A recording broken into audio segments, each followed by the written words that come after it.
What we actually gonna talk about afterwards? Oh shit! Hey, I'm keeping this in recording.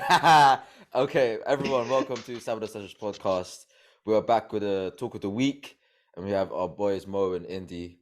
And yeah, so Espen, bro, let's kick it off. First topic. I say the first topic we should talk about the juniors. So, what did everyone think about the juniors this week? Yeah, they were good. I was thoroughly impressed with the 66s. Okay, cool. Topic number 2 now. So, what?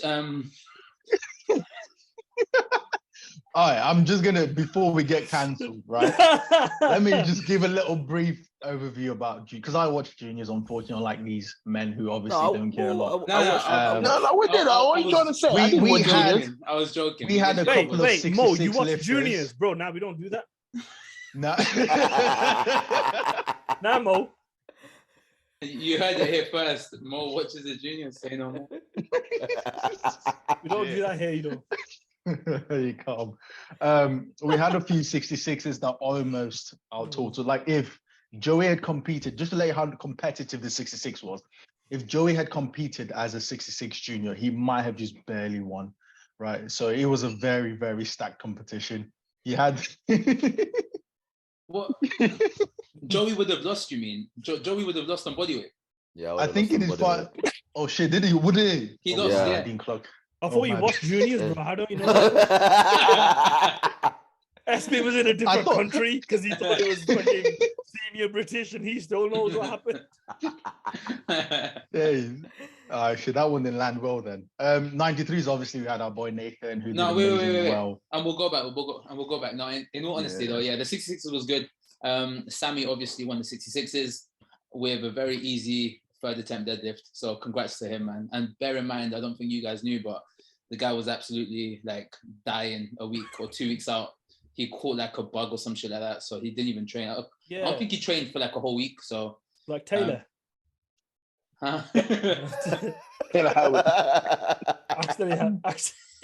Actually had one too many chips and caught a bug. He did good. He did good. He had a lot more to spare. So I'm getting us cancelled, you know. Yeah, I think pretty much we're not gonna have no one who will talk about the 74s because I don't think anyone who did watch the 74s, but I didn't. Anyone that did, you know what? Mo did. Guarantee Mo watched every flight. I watched that guy Ivan. His deadlift was pretty Ivan, sick. bro. Yeah, you know what? I didn't know there were so many Filipinos, bro. I thought he was Hispanic. No, I didn't know there were so many Filipinos in British powerlifting like that, bro. There was like 3 of them in 74 juniors. Strong guys as well, man. Hey, funny story though. I only clocked who he was after that 290 deadlift, Espen, that you highlighted, didn't it? And my guy messaged me, I was like, "Oh, raw, you only followed back because I pulled 290." I'm like, my bad, bro. So good deadlift. There's a lot of that going around this week. The future is really bright for the Philippines, isn't it? I don't know. I mean, I watch. It is because Keiko's smashing it, and then that's it. Sure.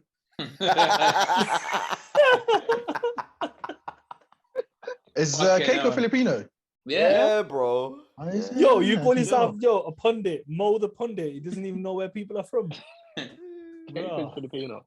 So yeah, I watched the E3s. I was really impressed in terms of like. Don't get me wrong. No, the quality of lifting in terms of like how much I wanted, how strong these guys were, but the battle between them was really, really healthy. To see these guys going all the way to the last deadlift, which was really good, and that kid Matthew Pond, and I would say 291. Yeah, I would say this again. Yeah, I know Joey won. Matthew came second, but Matthew should have won that. He should have won that, you know. But the reality is, with Joey's side, they played a smarter game to get him the win in the last sport. As always, they say, the bigger pool always has answers to certain things. In that case, yes, because Matthew Pond doesn't have a deadlift. So in that case, it's just like you don't know what the bigger pool will do. You know, I think that's going to be one of the topics we're going to cover in it, like having just the one good lift that people focus on and then neglect others. We'll talk about that. We'll talk about that. All in all, though, that 83 battle in the juniors, apart from the 93, of course, 93 was no battle, was just like Nathan, isn't it? Nathan and the rest. So, but the E3 to me was potentially close to the 66. Yeah, was it Nathan? He scrubbed the junior British total record, from 8:11 from James Adcock. So I thought, yeah, that's quite good, man. Yeah, it's very good. Nathan done very good, man. One of the best 93 totals ever. Like just slightly behind Christian and Maxwell. So Yeah, that's pretty impressive. That and I was gonna say and he weighed in at what, 91, was it? 90.4, something like that. Yeah, more kilos. You know what I was gonna say though. I'm not gonna lie. If he went above like 820 or something crazy like that, and then I was gonna think, Durance lives in his head. I think you played a smart game by going 9 for 9. You know, especially when you're moving to a weight class below, you go up. Almost like the expectation is always, again, don't get me wrong, people always expect this massive increase, right? He had a very good day in terms of his squats looks really good. He made very good calls. And realistically, guys, if you think about this, he did the exact same thing I did before the British in terms of like, my biggest SPD day is the one I put on the platform on that day. And that's what you did. You know what I mean? And to be fair, you had to do it because sometimes you need that confidence boost to get a 999 because it's not always you get a 999. And plus, Nathan now can control the bar whip because he caught at 295 easily. Otherwise, you wouldn't die with it. So, and he's getting there. And James, you know, Nathan's going to come to the seniors next year. James. Good luck. And 93s, they're really. I think James will be a 100%. I think James is a phenom. But 93s next year nationals will, like, the top 8 will be so stacked. It's insane. We might actually need prime time, like those guys. You know what, Nathan? What I do like his approach. What I do like about his approach, sorry, is that he's slow bulking into 93s. He hasn't filled out yet, and he's totaling 815 now. So potentially when he does fill out, God knows, man. Like that total, I think it'll be dangerous. Yeah. People. Do you guys think, right? Where do you put Nathan in? Okay, I know this is not the Genius World Recap we're doing, right? Potentially, some of you guys have know about other Genius 93 around the world? How they did the nationals? Yeah. So where do you guys? There's only 2 of them so far. So there is that French kid that is I think 19 years old. I think Go on, and that French kid totaled what? Rico. No, Rico, the youngest one, the one that won it. He totaled 813 or something like that. It went like, I think, was it 6 out of 9 or 7 out of 9, something like that. Oh shit. Okay. So there's him. There is American name. Is it Shane Nuts or something like that?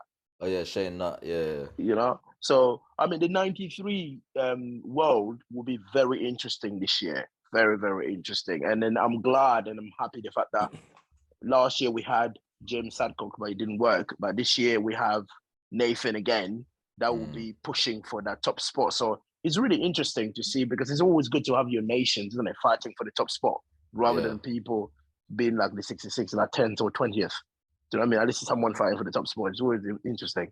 Why do you always bring the 66 into this, bro? Yeah, bro. Do we live in your head, bro? No, I'm talking about the British 66. If you put them in the world, they will be like 20th. That's what I'm talking about. 20th, yeah. I can't wait till the ladies. 20th, you know. So why are you getting upset anyway? To like even have a chance to go to Worlds, you need to turn up to British first. It's irrelevant, bro. Let's not forget. He might be living rent free in Duran's head, but you're living in 2024. I'm living in Ryanair. And let's not forget as well about the females as well, man. The women. Oh yeah, the women. Women killed it. I can't forget about Erlof. 250 deadlift, broke the fucking open records as well, mate. That was just ridiculous. And also you had Melina not far behind also, a 538. Yo, what are the open British Open girls feeling, bro? What the? Yo, I'll tell you, I'll be honest with you. For me, like the female side of powerlifting at the moment is just skyrocketing. Phenomenal, Like, man. At It's Sheffield, amazing. the female lifting at Sheffield just like set the bar for me. Like I was hyped to see them come out for all of their lifts because there's just so much pushing going on at the moment. It's ridiculous. Because 250. they're doing things that you never thought a female can do. Do you know what I mean? I mean, Yeah. you're talking about the girls, the juniors. I mean, Earl had an amazing day in terms of everything she achieved that day. But to me, I look at Melina and I was like, what the fuck? So basically, these two girls, potentially, they are the best 84s in the country. Bro, Melina, I know. yo, give Melina another year. She'll be benching more than me. Hell yeah. The sadness in my life right now. She benches more than some like 66 lads though. That's Bro, mad. facts. She actually does. At the moment, right, I know we have Ziana and Temi that have done an amazing job at the British. I think they were 5'5". Ziana total 555, and Temi was 542, which is amazing. They both have tremendous deadlift until Earl comes in and shit on all of them. That's what she did. But Zana's got a big deadlift though. You need to this conventional that deadlift. That's gonna be a battle, you know. Yeah, I don't think it's gonna be. I really believe Ziana is the only 84 in the world that can go toe to toe with Amanda with deadlift. I really believe that. But you know what? The thing is, right, on top of that, like competition breeds like powerful lifters. It's true. Well. Steel like, sharpens steel. So if you have some of these like junior females coming up to the seniors and like pushing the seniors team, that's going to push the numbers higher as well. Like I understand and I totally get it that their focus at the moment is on the juniors, junior nats, junior world, and it makes sense to do that. But when they come across to seniors, there's going to be like sharp rises in totals on like across the board. Yeah, but the thing is as well, Indy, on that perspective, I think this is probably something we can talk about. The British team, the British senior team, should open the door and give these juniors an opportunity to get on the senior team. Something what the French do. You know, Tiffany her birthday was like yesterday or today. She's 22 years old. Yeah, she's on the open team. But I think Tiffany's even far ahead of the people in the open. It's like, who are you going to bench? Actually, who are you going to bench on the open team right now for junior?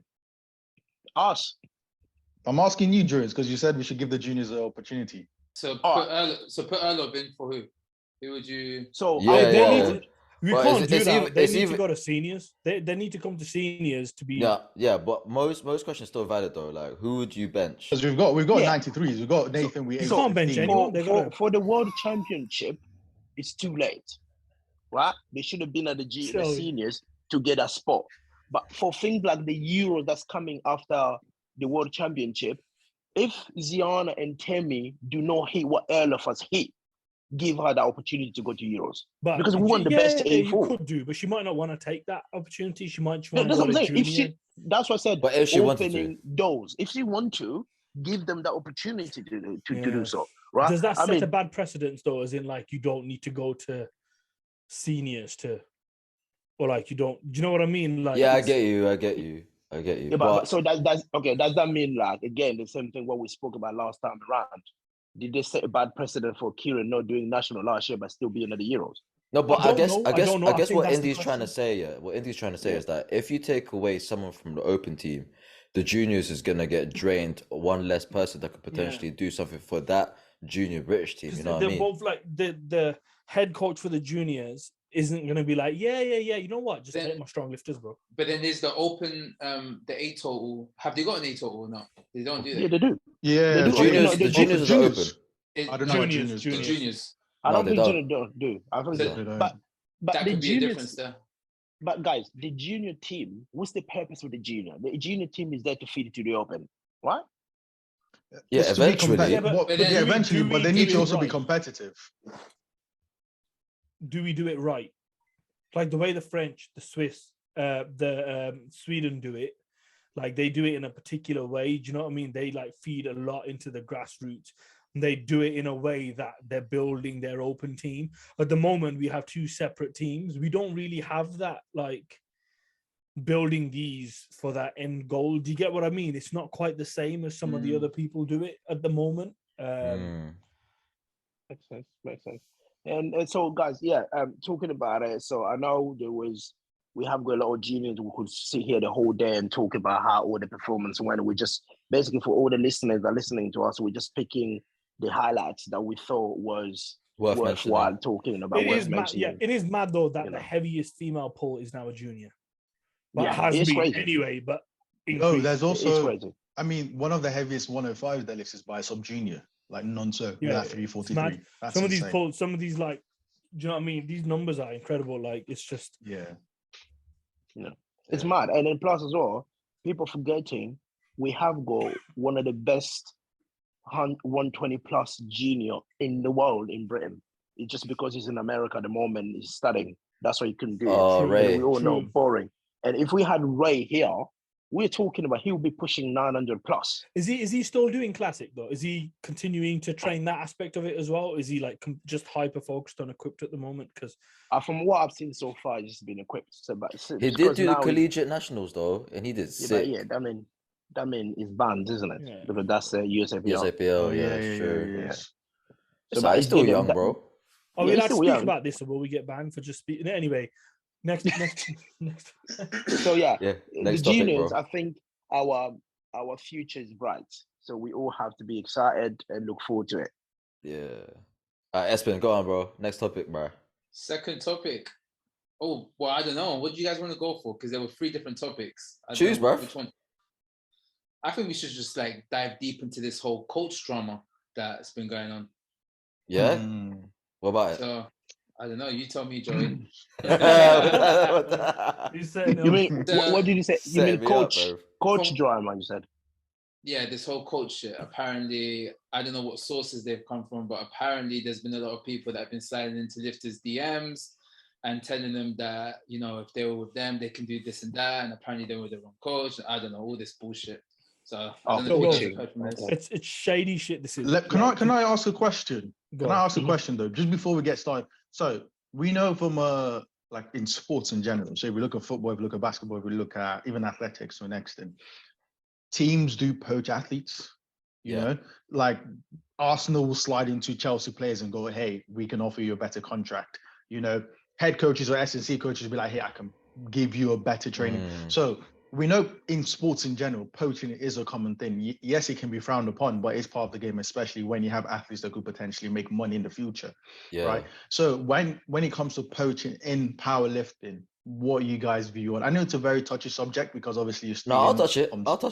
Okay. You know, it sounds like you're kind of backing someone here, but someone kick him out. Someone kick him out. Whose DMs you been in, bro? Look, what you said, to an extent makes sense, but there are 2 things that I would say should not apply to our current sport right now. So, you know how you said, you know, that coaches or teams are poaching like players from other teams, so on and so forth. But that's because they're offering them actually something as an incentive, as opposed to where we are now. No one's gonna come to another coach and be like, "Hey, listen, I can get you paid more." No one's getting paid, bro. This is a self-funded sport. So I have a comment to make. Yeah, I know, but wait, hold up. Before you do, it's just like any coach who's sliding anyone's DMs and the person is there reading it, they're an adult, really and truly. They should be like grown enough, have the common sense to be like, am I really gonna believe this guy? It's like them like choosing between Tesco and Sainsbury's, bro. If something's gonna be better for them, you're gonna go for it. I mean, obviously, provided they make an educated like sort of decision. But that's just my take on it. Like, coaches can try and poach all they want. End of the day, like, for example, like if how many coaches or people have tried to speak to Joey to be like, "Hey, listen, if you like get a proper coach and go away from Joey, like, imagine what's gonna happen to your total." And look, he made, you know, he followed whatever he felt was right for him, and look what's happened. It's paid dividends in some ways. I think Jones is still shit, bro. Yeah, I don't know. I don't think Jones has seen the dividends yet. He hasn't. No. Well, at least his coach, I didn't lose in 5 bags. You know what I mean? Like, you know. But I knew this was going. I don't know why. Also, I think to me, right, in that comment, if I can make a comment, like, you know, some people is like, you can be You can be a shit driver. You give them a Ferrari, they will know how to speed that car up. You know, I just watched a I think it was like a 4 or 5 year old boy driving his dad's Ferrari. I don't know if you guys watch it on TikTok. No. So this kid is 5 years old. He's driving a Ferrari 150 miles per hour on the track. So basically, my point, what I'm trying to make is, it's very sad, this subject. It is really sensitive, especially in Britain. Every time when they start talking about people poaching other people's athletes, it's all about, it's almost like a taboo. You can't talk about it. You know what the saddest part about it? The same people are doing it. These are the same people commenting on people's stories saying, "Oh, this is awful." What a dick. You are the first person to literally drop into people's DM and chat shit. Agreed. And when someone posts a story, and you're the first person to comment to that story saying, "Oh, really? This is really bad. You know, people shouldn't be doing that." Me, if I was back in Africa where I'm from, those people should be shot. Oh, you know what I mean? Censored. And I'm almost like pissed off about it, is because some of the people doing this are very renowned coaches. Some of them, I'm really going to be full transparent here. If it's going to hit me hard, I don't give a fuck. Find me, I'll pay for it. Some of these coaches are so-called GB coaches. That's what pisses me off. And I'm thinking, how can you call yourself GB coaches? How can you call yourself fucking whatever the name is? And then you go and do shit like that to these juniors, and you do shit like that to other lifters. It's a generated business, isn't it? But I disagree. So this whole thing's threefold for me. I was also gonna, might throw a question in later on. Sub juniors, you should not be sliding into their DMs, trying to slide them from their coaches, anything, period. That shouldn't be happening at all. Wild, no. First foremost. Secondly, juniors is still a fucking question mark to me, because I'm like, why are you sliding into juniors' DMs? Being like, yeah, you're incredible. I'll offer you this. I'll offer you that. It's snarky, bro. They're youngsters as well. Like, let them develop if they're with a coach. Like, even if you disagree with what the hell's going on, bring it to their coach. If you disagree with the way that coach is approaching this lifters thing, right, bring it to the coach. Do you know what I mean? Why are you not bringing it to the coach? Why are you going behind their back? But like, for general lifters, just like seniors and stuff like that, it's always done on the sly and in weird ways. So you obviously already know that you're doing something wrong, because, do you know what I mean? Like, you're doing it in a sly, snide, underhanded way. So what the fuck's going on there in the first place? And secondly, you shouldn't really be abusing positions of power to allow that to happen. Sure. Do you know what I mean? Like, I understand like the Premier League analogy and stuff like that, but I've never seen it in most other like individual sports. Like team sports, I've seen it. Sports where people are paid millions and millions. Yeah, cool, that's fine. But like, until powerlifting, I've never seen like coaches sliding into other people's DMs being like, "Yo, I'll give you 4 weeks free programming if you come with me." Or like, here's the interesting thing, though. Shit is wild. Yeah, to me. okay, like, Just it's the undercutting, bro. It's the undercutting. The undercutting is nuts. Like, it's not even I'll provide you with a better service. It's I'll give you free goods. That, or they just say, "Look, I know it says XYZ on my website, but just for you." Yeah, like you're in Portobello Market, bro. Fucking giving them a good deal. Just doesn't make sense. Literally. Listeners don't know what Portobello Market is, bro. Relax. Yeah. But this sort of stuff's gonna happen when it's not regulated. Yeah. You know, when anyone can be a coach. Anyone you just wake up one day, you're like, yeah, I'm a coach now. But the thing is also, right, you know, I mean, just to add to your point there, Indy, right, this is why the point I made in the beginning when I say, you know, anyone, you can give a shit driver a Ferrari, they can still make it, apart from Mo that can't drive. But anyone else here in this group, I can drive, not legally. I can drive. Okay. You can offer Mo a Ferrari, he'll still walk. Hey, you know what? Yeah, I was gonna say, Mo, the whole like analogy thing as well, like what Indy said. I don't think it happens on individual sports that tough. Like, I'm just thinking now.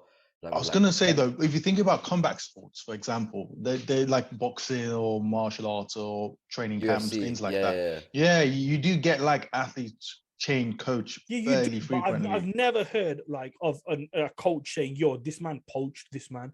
Whereas in powerlifting, like I put the question up saying who's had like other coaches in their DMs. People won't name names because it's not anonymous, and they're like, "I don't want to do that." But I know who said yes. I've had so many people be like, I've had coaches in my DMs. I've had people saying your coach is shit. I've had people saying, yo, I can offer you free programming. They're not naming the names of the people, right? Which is their prerogative. They can do whatever the hell they want. But the amount of people that said to me, yes, I've had this happen, it's quite alarming, you know, and it's coming from juniors, seniors, like it's really talented athletes, and it's just general like people who just do powerlifting because they just want to have a bit of fun, and everything in between. Like people are just in everyone's DMs. Like it's odd to me. It's just mad. It's mad because the reality is those people are poaching or getting into people DMs. Right? Why can't they get to novice? Get to a novice DMs then.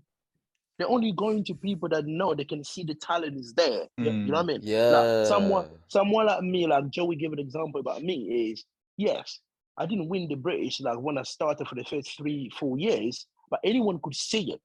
Could see like this guy, if he keep on doing this, he win the British. If he keep on doing it, this guy will get to some level. And then you start getting people getting into your DM. So why didn't people come to my DMs when I did my first divisional? Because you didn't have the new sleeves. You know? It's true as well. Yeah, it's true. I believe you. I was wearing the very, very, very old SPD. So you know what I'm saying? Like they only targeting lifters that have got potential, or the saddest part about it, what I found is so pathetic. You will be targeting someone that was already international. Someone like Mo has got vigorized. You go to more DM saying, okay, you know what, I can make you pull 391 next time. Why don't you come to me? Bob, are you not stupid? And the fact that this is happening with like actual national coaches as well. Like, you know what? People do it in a weird way though. Have you seen it? Like I noticed it in the juniors, right? Is they're doing other weird shit. Like instead of just being in their DMs, they're like taking pictures with other people's lifters, like and making it look as if they've coached this person. Do you know what I mean? Like I'm like, why are you taking pictures of someone? Like this isn't like, I'll be fucking honest here. This isn't this person congratulating another lifter. We all fucking have brain cells, even if you only have one brain cell, like Espin. You see this. You see this like coach with the athlete, and they're making it out as if they've coached this athlete. They're sharing it like they got this athlete to. I've seen that. They're like, I've seen that a lot. Do you know? And especially in the fucking juniors, I'm like, who are you lying to? Please fucking get a grip. I don't know if it's just me, but I don't get the appeal of that. Like, yo, why would you want to show up with someone else's lifter? Why? Clout to get a clout. People give up just 90%. Who said clout, bro? I heard 3 people saying clout. Everyone knows it's clout. Oh wow, clout, innit? Yeah. Mo, it's not clout. I wanted to ask a quick question though. Shit, there were 2 things I wanted to ask. Ask bro. First thing first was we've all we've been powerlifting for a while. We train in gyms, and we've seen like athletes come over once in a while and say, oh yeah, I'm on this program and this is what I'm doing this and that. And that's made you double take and go, oh, does that make any sense? Yes or no? Like everyone's had it. So in a situation where, for example, you have a junior lifter come over, they've just started powerlifting and they're lifting 3 times a week, squatting 4 times a week, benching 5 times a week, right?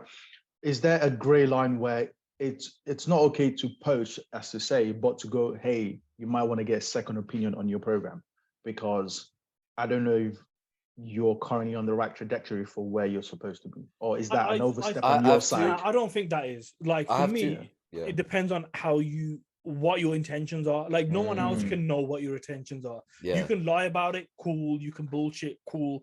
But like you know what your intentions are. If you genuinely want to help that person, cool, go for it, speak to them, help them, do whatever the hell you need to do. But like only that person can know if they're trying to help or they're being an absolute fucking shitter. If you're being an absolute fucking shitter, then you're a bit of a fucking knob. Do you know what I mean? Like just a bit. Just do you know what I mean? It's down to the individual. Like I've seen loads of people that I'm like, yo, this person X, yo, bro, you need some fucking help. But like I'm not gonna like no, you stop laughing, yo. I'm not gonna shit on people either. Like that's not my thing. Joey loves to shit on people. I don't. Nah. Don't. But I was gonna give Mo a twofold answer, whereby more often than not, I don't care, bro. Like, show me your program. Oh yeah, cool. And then I just carry on about my life. But if they really initiated the fact that, yo, I need help, do you reckon this is working for me? Like, that could be one or two things. It could just be like, maybe that type of programming is what helps them, actually force progression, because someone could do X amount of like frequency and it detrains them. And at the same time, like, this is the right amount for them to like actually, force growth into their specific lift. So even if they're deadlifting 3 times a week, which I don't know, it could be like a variation of sorts or something, not like main lifts, then maybe it works for them, and maybe it helps them, like, get those numbers up. But more often than not, I don't care. That's my 2 answers on that one. I mean, for me, first of all, Mo, that junior or that sub-junior you're talking about in the gym, the running a program that potentially not working for them. Why is he talking to a sub-junior, bruv? But all I'm saying is, like, that person, first of all, they're not coached by anybody else, right? If you know that person coach, let's say this person is coached by, let me say, like Paul Marsh, right? You look at that programming that person is doing, but that lift is coached by Paul Marsh.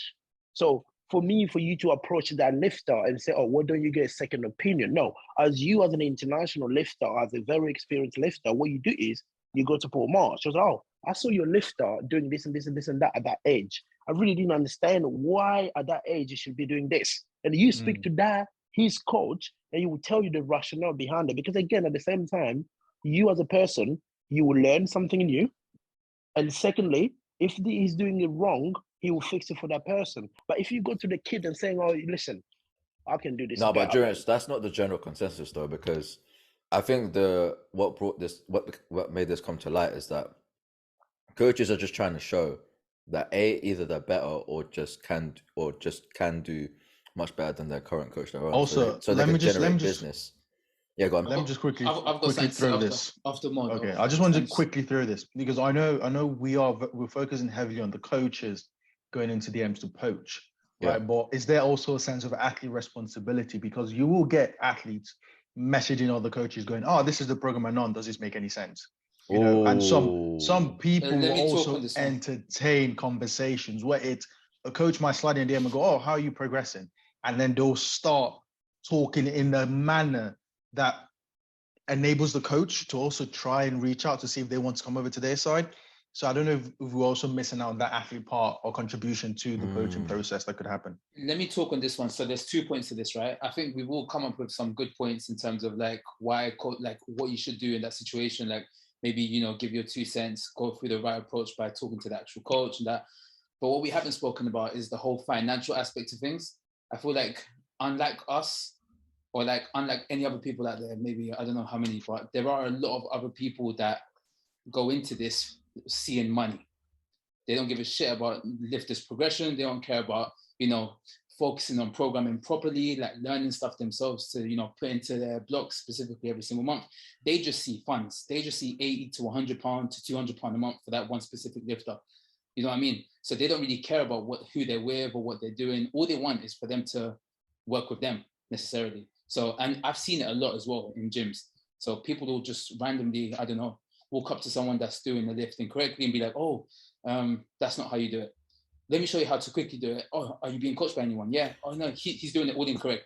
And I agree with this because, Espen, you're in the, physical, and you see it, and PT kind of world, isn't it? The fitness world, sorry, it every day. And I'm not shitting on, I'm not getting I'm not getting sent to HR on Monday, so I'm not going to chat too much shit. But like, you do see it a lot. You see a lot of people that, and the undercutting happens as well. Even if a lifter, not even a lifter, it could be anyone. It could be fucking a middle-aged man. It could be whoever. Even if they're performing an exercise correctly, that specific person will still walk up to you and tell you you're doing it incorrectly. And it happens all the time. Just to be able to get money off you for a single session or to sign you up for a 10-week block, whatever it is. That happens all the time, man. And it's not just here. I'm pretty sure everywhere in the world that happens. And number two, in terms of what who was it that was saying about, Mo, sorry, in terms of the lifter, that happens a lot. Like, I don't know about you guys, but I have noticed that after a competition in particular, lifters do tend to question coaches, right? And it's mainly the inexperienced ones where maybe they won't have the best meet. Maybe they go 7 for 9, right? 6 for 9. And it's because they just got nervous, whatever. A lot of the time they tend to question, you know what, maybe it was the programming for my coach. Maybe, maybe I should just look for a new coach. Da, da, da, da, da. And then they'll themselves go and ask their friends, who you coached by? Like, who you being? And then they want to form like a little group. They want to be able to they'll see a lifter. An example, I'll see Jones, right? I'll be like, shit, Jones is squatting 310. Who's his coach? Joey. You know what? If I'm with Joey, maybe I'll squat 310 as well. That's the automatic thing that they think about. And that happens a lot. Not knowing all the work you have to put in, all the years, all the days, months, all that shit. They don't see any of that. They just think, who's coaching them? Joey. Okay, Joey, let me slide into your DMs. How much is it? Da, da, da, da. Let's get started. And then they'll fucking... That kind of appeal happens a lot, though. I mean, I'm not gonna throw shade at the big coaches. It's mainly after competitions, and I'm not throwing shade at anyone, but this tends to happen a lot after competition, because that's when they start questioning. It could just be that they had a shit day because it was just, they didn't perform perfectly. But the blame tends to go on the coaches. It doesn't necessarily go on them. They don't take accountability for that. Or they see a coach taking pictures with all the strong lifters. They're like, maybe this coach is coaching all these strong lifters, and in reality, they're just begging pics. That happens a lot as well. Like, going off this though, what are you classify as? It's a side topic. Red flags for coaching. Red flags. What are your What are your? You see something happening, and for you, it's a red flag. Like, what is this going on? I'll go first. Go on, bro. I started it. When I see a coach's athletes who all lift exactly the fucking same, in exactly the same way. So as an example, like, we're all built differently. All of us in here are built differently. If all of our squats looked exactly the same and we were coached by the same person, I'll be like, dickhead. Because he's not taken into account anything. He's not taking into account how we are, how our biomechanics are, how we efficiently should be squatting, what's going on. This person has just gone like, this is the way I know how to do things, so everyone should do this. Because, like, as an example, off powerlifting, Bolt, everyone said he's an inefficient runner. He doesn't run the same as everyone else. Can you imagine if his coach turned around to him and said, no, you need to run like the Americans run? Yeah. You wouldn't run as fast. Like, yeah. Game over. That's what a lot of people do. Like, coaching's quite nuanced for me into a point as well. Is you need to look at your athlete and be like, this is what's going to work for him. So if someone's a conventional puller, but you're just going to make them pull sumo because the rest of your athletes do, and that's all you know, like, that's a red flag to me for a coach, because I'm like, all right, you know how to do one thing and you want everyone to do. Like, I'll tell you what pisses me off. When people do high bar and they do that forward lean.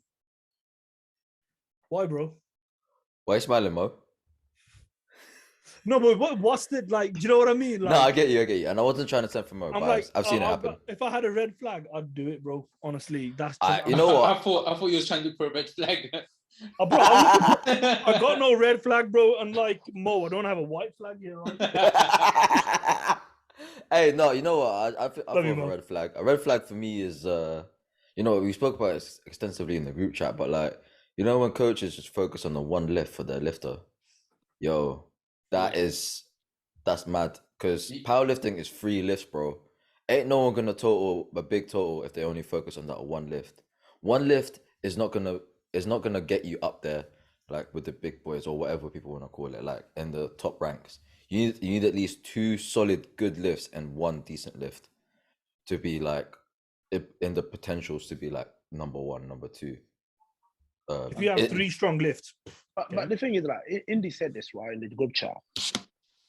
The best lifter, the one that we call goats, so-called goats, they will call themselves goats, they will call themselves elite, I don't give a fuck. But the best lifters in the world, they have 3 good lifts. Right? They have a squat, they have a bench, they have a deadlift. You know, when I mean a deadlift, when they say the 3 good lifts, it does not necessarily mean you have to be the last person to squat, the last person to bench, and the last person to deadlift. No, your squat, bench, deadlift have to almost be average for you to be that good total, right? So in Britain, because since we are all British, let's just look at it in Britain. In Britain, we have got so many coaches nowadays, they have this wave of deadlift. They're thinking because your lifter will come the last person to deadlift, that person will get the A7 or SBD contract before everybody else will be paid.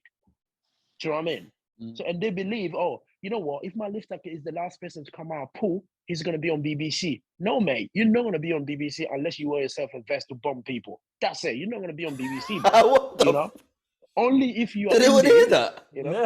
I'm only if you are Indy hiding grenade in his bed, probably you're gonna be on BBC and Sky News. But otherwise, it's gonna happen. This ain't Congo, you know. Listen, you know, go to the kitchen to get your water and come back once you calm down. Right.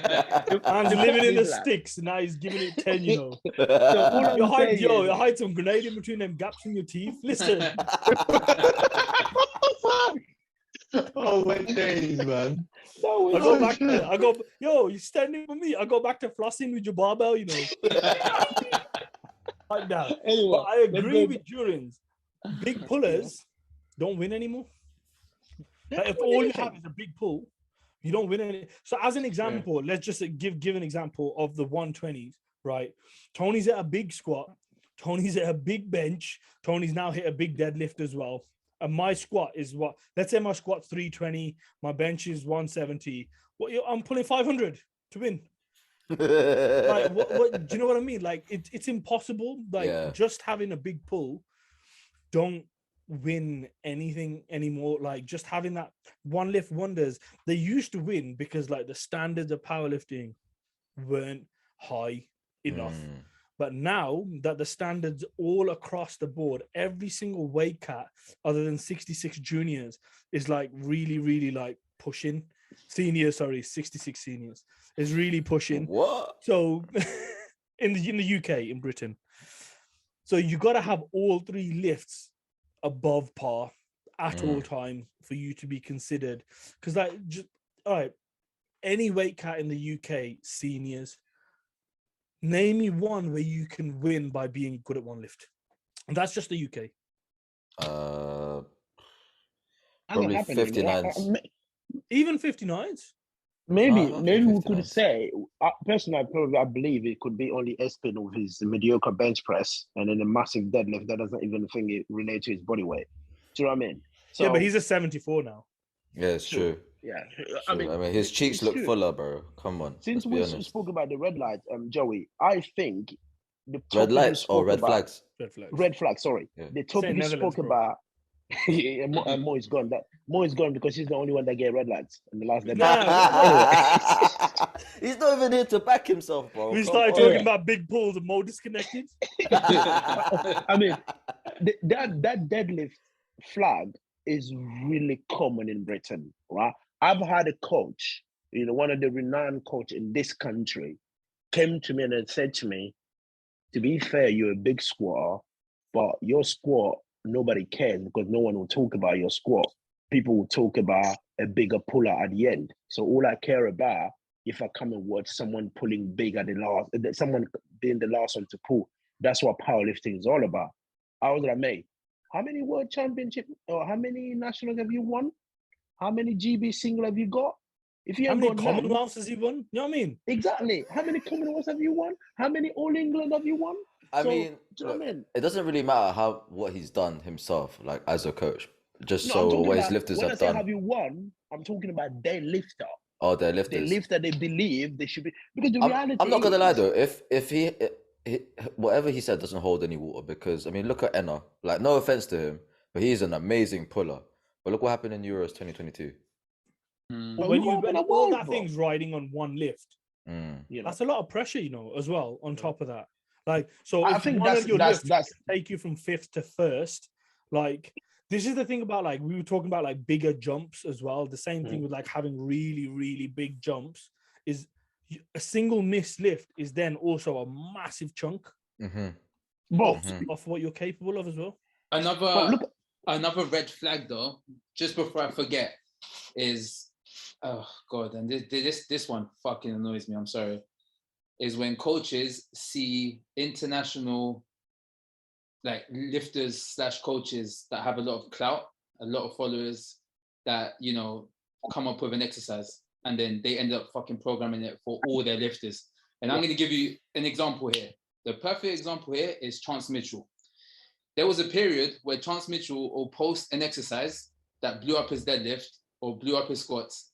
And I'm telling you now, I saw a lot of lifters. You're about back extensions. Blocks. Mate, yes. The amount of coaches that gave that to all of their lifters. And then all of a sudden that same week, I just saw a bunch of lifters in the UK doing them. And I was like, oh my God, yeah, I've been doing this for ages. Now, fuck off. No, you wasn't. Yo, bro, I say I have a pretty good pull. Yeah, I've never done a back extension. There you go. Also, the stationary back. I remember when there was a point where he would always say stationary back before squats. As soon as that came out, boom, every lifter. I don't even know what that is.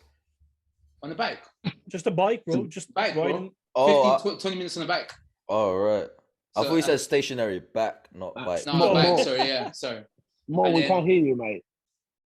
Yeah, I know. Man's just giggling to himself. Sorry. Like. No, so I feel like that's. I just said the stationary back is not the easiest thing for Joey to reach sometimes, you know. So he's not probably saying that. I think Mo got a bit angry with the stationary back thing. But yeah, that's not the stationary 391. Oh yeah. But that's my red flag there, man. It's annoying. And I've seen it so much. I've seen it a lot. Like whenever. Also when Sean, you know what? I have to get my camera because I need to do this because this fucking annoys me. Wait, before you move on though, if you're listening to this, that also leads relevance to what I was saying about all their lifters patterning the same. If you're just programming all the same thing because that works for you. If you're listening to this on Spotify, guys, you're gonna have to go into the YouTube to see my movements. As soon as a lifter in the States, Sean, right, done this. Remember that one? Andy, are you forgetting the ends, bro? Like someone is catching a fucking fishnet. Now, all of a sudden, every lifter started doing. Reminded Jurans of his childhood, bro. It's like they were having a seizure, bro. It was fucking annoying. Like, there's no need to. All these things, like now, Sean is wearing glasses to lift. I've seen people the amount of people now start wearing glasses? Yeah. And I'm thinking, well, it's just what happens with popular people though. It's like the public will always we're all sheep at the end of the day. We're always just gonna follow the most popular. That arm shake thing though. What makes me really laugh is like his logic behind it was he was thinking about like long arms. Long arms. So you'll see loads of people do all the long arms, and then before they lift, they're like, retract the shoulders all the way back. And I'm like, well, so what do you want? You want long arms? Yeah, do you want short arms? Do you want what do you want? Like, it's not, you can't have it both ways. You can't be like, yeah, long arms, and then like during you don't lock your deadlift out when you're training. Pointing that. So yeah, that's annoying. No, that's a good red flag. That's a good red flag. That's a good red flag there when your lifter don't lock their deadlift. But anyway, you're right about what you said there in terms of like copying all these things. And then again, this is the inexperience of coaching, Espin, what you said there. That is definitely what I was about to say earlier. But these are actual well-respected coaches that I'm talking about. I'm not going to drop names. Are they programming, or are they like, this is what works for me, and then people are just jumping on the bandwagon? It has to be. It has to be. It's not they're saying you need to do this. It's like, this is what I do, or this is what I'm doing, and then 200 other people in the UK go, yeah, man, I can do that. That would allow me to pull 800 pounds. No, but the problem here is that these coaches that are doing it because they saw lifters do it, they're now programming it to their fucking lifters. They have no reason to be doing these things. Like, it makes no sense. And then these lifters, they'll do one comp, and then all of a sudden they're coaches, and then they're gonna do it to their lifters. So it's almost like a fucking circle of just a bunch of people being retarded. And it's like, what's going on? Another red flag: coaches who don't program their accessories. Ooh, who does that? Anyone? I don't care. But the thing, if you don't program, it's not a swear word. But if you don't program accessories, right? Look, I'm not a coach. I'm never gonna be one, right? I'm just a lifter, right? And I'm pretty good in what I do. But Jerry, why are you smiling there, bro? If you Dre don't just cracked out program a smile randomly. accessories, right? For the little knowledge I have in my small brain, like Indy always say, right, my paper brain, if you don't program accessories, how the fuck am I supposed to develop these muscles to help you to lift big? How are you gonna do that? This is what I mean. They're SBD coaches, as in they program your squat, bench, dead, and that's it. Like, how are you meant to develop as an athlete? Like, it's not just how much squat, bench, and dead you're doing is your total fatigue throughout the week or how battered you feel. Like, if you've said, like, I want you to do this squat, this bench, this deadlift, and I want you to do 5 back accessories or like 5 upper accessories. You haven't told them how much you want to do. You haven't told them reps, sets, nothing, or what RPE. Like, do you know what I mean? And these accessories need to be done with intensity. Like, if you're doing bodybuilding work at RPE 5, yo, bro, fuck off. Explain to me the point in doing bodybuilding work at RPE 5. You're doing a lat pull down, you're going to put it on 20, you're going to go, 1, 2, 3, and then done. Fuck off. Please fuck off. Do your accessories properly. Why can't you just put some intensity into your variations and your accessories? There's not just your squat, bench, and deadlift that needs to progress. If your squat, bench, and deadlift has gone up 2 kg in a year, and then your accessories are fucking shit, you haven't fucking increased them at all, what's going on? And the other red flag, I think, one thing people don't talk about, I think anyone who's listening to this, you guys can make comments or whatever in our stories, and we're always going to get back to you with your questions. It's the feedback process, right? There is some coaches in the UK, you're charging people to pay for, because don't get me wrong, right? Powerlifting is a self-funded sport. Some people in a higher level, they're lucky enough to have sponsorship and all of that stuff, right? But some people like SP and Joey, they don't have the opportunity to get that. So it means Me too, bro. Shut up, yeah, bro. Me too. Yeah, that in your arrears. SPD. So yeah, and the reality is these people are working and putting their hard-working money into this programming, into these coaching services, right? So I expect, or they expect, a first-class service from these coaches, but there are people, they don't get any feedback. All they get is a spreadsheet. That's it. Every week, they just get an updated spreadsheet. But how do you supposed to develop? Look, me, right? Don't get me wrong. The level of lifter I am, Mo is here, Indy's here, and all of us are sitting on this panel here. We still get feedback from our coaches, even though we are in the level where we are now. Right? I get feedback from Joey. I love how you don't use my name. You know, I mean, see that? I'm here, Mo's here, Indy's here, and everyone's here. It's just like us three and the rest of the panel. I didn't get mentioned either, bro. Come on. But it makes sense, though. Sure did make the second round even. The point I'm trying to make is, me even now, I would lift. I will send some of my videos to Joey. You know, even though he's not training with me, but you tell me you didn't do this and this and that and that and that, fix it. Yeah. And I will fix it. Do you know what I mean? If someone like me, someone like Indy, someone like Mo, someone like Espin, or even Joey, you do get feedback from Dom from New Zealand. Do you know what I mean? And Espin, you do get your one from Bedford. Do you know? This is basically what I'm trying to say is, people like us still need feedback to improve. But these coaches, they don't understand the notion of feedback. But they're the first one to jump into other lifters' DMs or phone to give feedback. But do you think that's the coach's problem or the lifter's problem for not even like questioning why they're not getting it? No, but what he's saying is, if you're not giving your lifters feedback, why are you in someone else's DMs giving them feedback? Like, why are you even running a business? Why are you running a service? Your business is there to offer a service. So you're only offering 50%. I see that as in 2 ways, though. They could either be like, all right, cool, I've already got my lifter, I don't need to focus on him, I need to get more. That's one. Or 2, they just got that many people that they can't, that they're too spread thin. They're spread too thin. So they can't even like be on. I know it's a bad service. That's a choice. Yeah. Like, that's a choice. You're self-employed. You're not given that much work. You've decided to take it on. Like, at work, if I said to them, yo, give me more, give me more, give me more, give me more. And then I was like, oh shit, I haven't done any of the work because it was too much. They can be like, are you a dickhead? What do you asking guys? for more? What do you? Do you know what I mean? What do you also That's- think that's- about? That's the conversation that's gonna go down.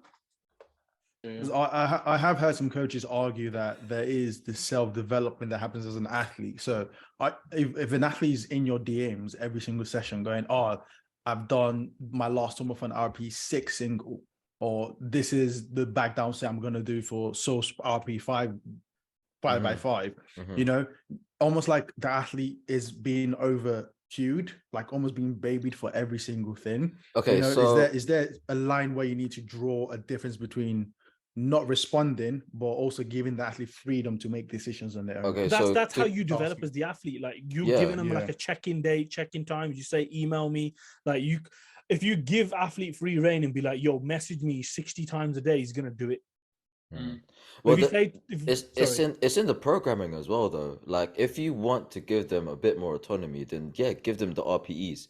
But if you feel as though that, you know, they can't have so much free reign, that they're going to be in your DMs, that they're going to be trying to message you 60, 50 times a day, then give them a bit more of an actual range that they can try and attain, as opposed to giving like a more, like, I guess, ambiguous RP. Get this, an RPE6. If they don't know what the RPE6 for them yet, then obviously they can't be autonomous with their actual training. They could send you as many videos as you want, and then you expect an outcome, but you haven't progressed or even stacked that amount of data that you can trust them that they're gonna know what the RPE6 should be, or how it should feel, or how it should look like. Does that make sense? Tangent, and I'm going off that point.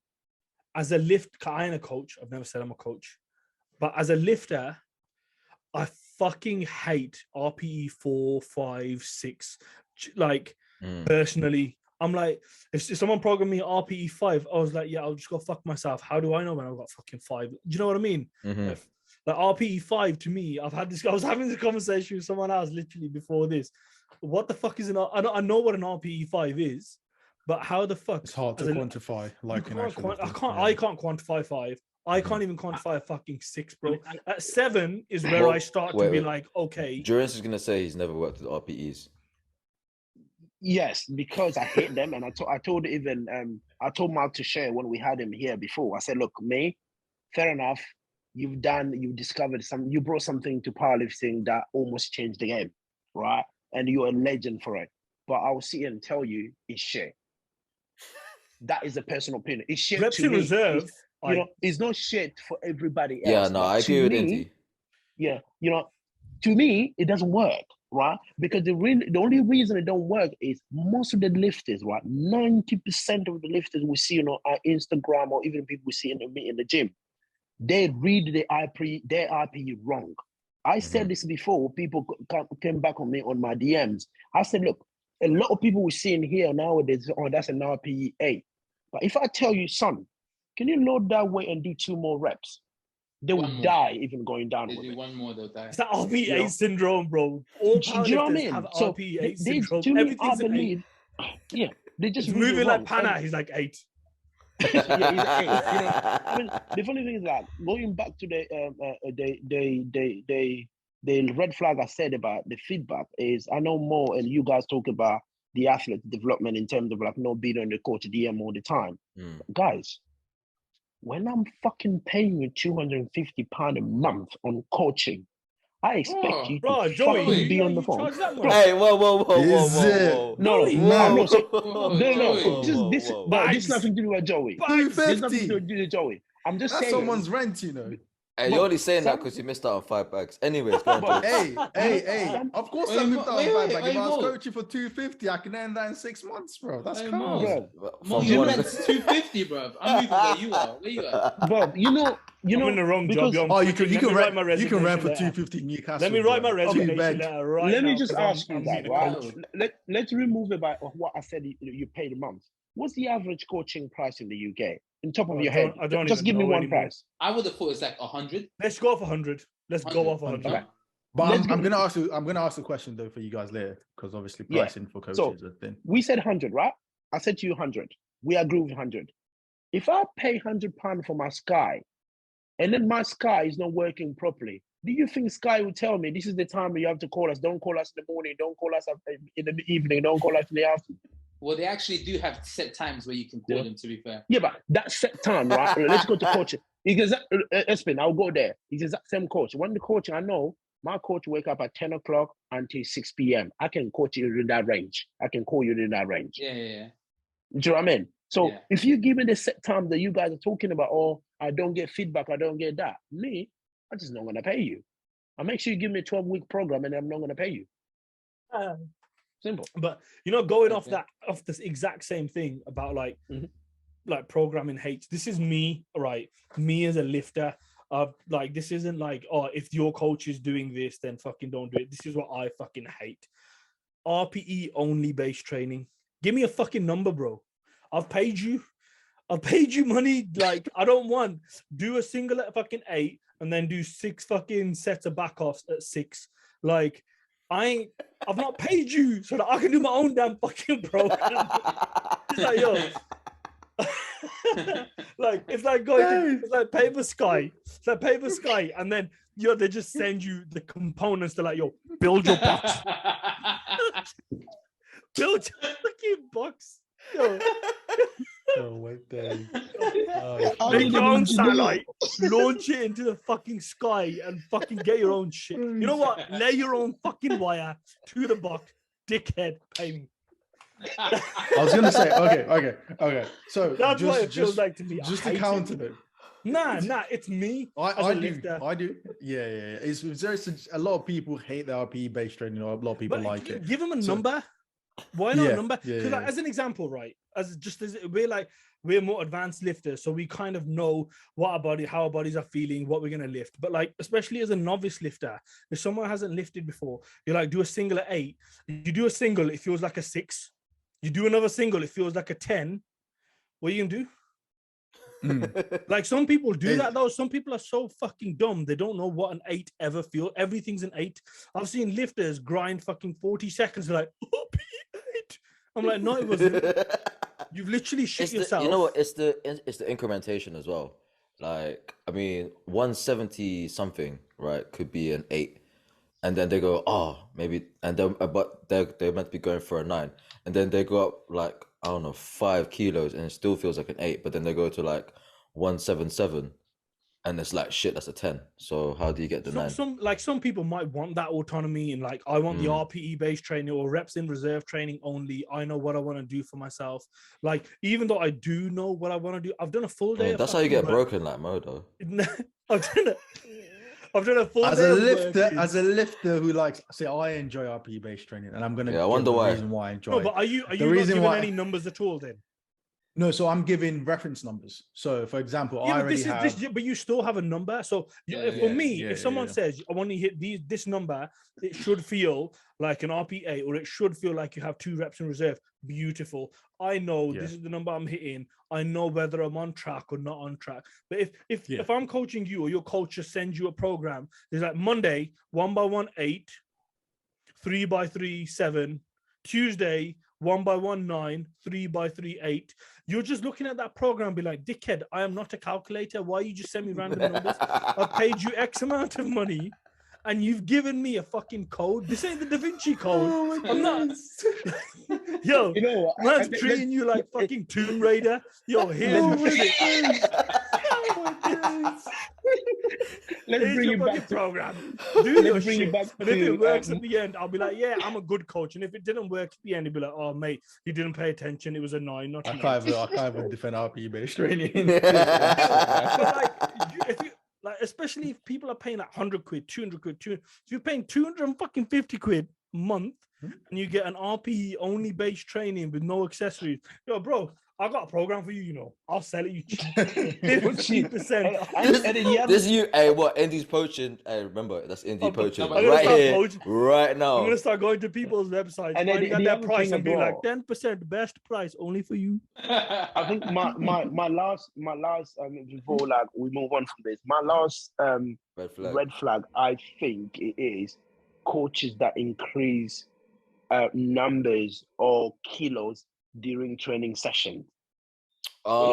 Basically, what I'm trying to say is, for instance, right, me and Joey don't do this. We've never done it. Never. You do it yourself, bro. You're meant to hit a triple the other day.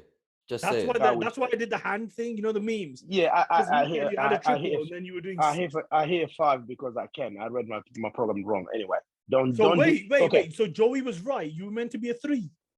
Yeah, I read my said program wrong. this. So you had. So, okay, let me get this straight. Before you move on, the number was 3.